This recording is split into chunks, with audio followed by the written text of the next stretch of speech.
আসসালামু আলাইকুম, সবার কি অবস্থা? আশা করি সবাই ভালো আছো। আজকে আমি তোমাদের সাথে বুলদাকের এই কার্বোনারা নুডলসের রেসিপিটা শেয়ার করব। এটা খুবই ইজি বানানো আর এটা খুব সহজে তোমরা যে কোনো সুপার শপ থেকে পেয়ে যাবা। আর এটার দাম ছিল মাত্র 180 টাকা। প্রথমে আমরা পানি গরম করতে দিয়ে দিয়েছি আর এখন আমি নুডলসটা কেটে নিয়েছি আর এর ভেতর থেকে দুইটা সস বের হয়েছে। একটা হচ্ছে রেড সসটা আর একটার মধ্যে আছে চিজ পাউডার। তো আমাদের নুডলসগুলোকে আমরা ভেঙে ভেঙে কড়াইয়ের মধ্যে দিয়ে দিচ্ছি আর খুন্তি দিয়ে ভালোভাবে পানির মধ্যে ডুবিয়ে দিচ্ছি যেন ভালোভাবে এগুলো সেদ্ধ হয়ে যায়। আর চুলোর আঁচটা আমরা মিডিয়াম আঁচে দিয়ে রেখেছি, কারণ এই নুডলসগুলো অনেক মোটা মোটা হয় আর এগুলো সেদ্ধ হতে বেশ সময় লাগে। তো কিছুক্ষণ পর পর এইভাবে নেড়ে নেড়ে দিচ্ছিলাম আর চুলোর আঁচটা দেখছিলাম যে বাড়াতে হবে নাকি কমাতে হবে। তো এখন দেখতেই পাচ্ছ একদম ননিগুলো সব কিছু একদম ফুটতে শুরু করে দিয়েছে।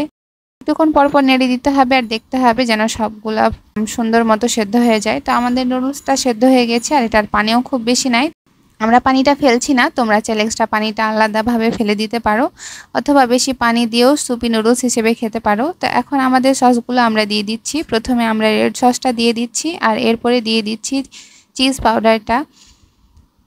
আর এরপরে এবার সবগুলোকে একসাথে ভালোভাবে মিক্স করে নিচ্ছি। আর এই সময়টায় কালার চেঞ্জিং ব্যাপারটা এত স্যাটিসফাইং লাগছিল আমার কাছে। প্রথমে লাল ছিল আর তারপরে আস্তে আস্তে এখন একটা ক্রিমি ভাব চলে আসছে।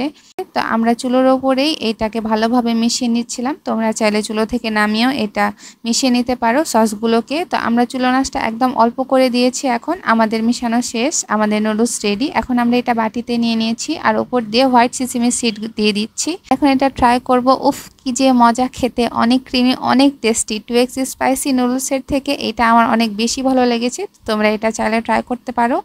আজকের ভিডিও ছিল এ পর্যন্তই। দেখা হচ্ছে নেক্সট ভিডিওতে। সবাই ভালো থাকো। আল্লাহ হাফেজ, টাটা।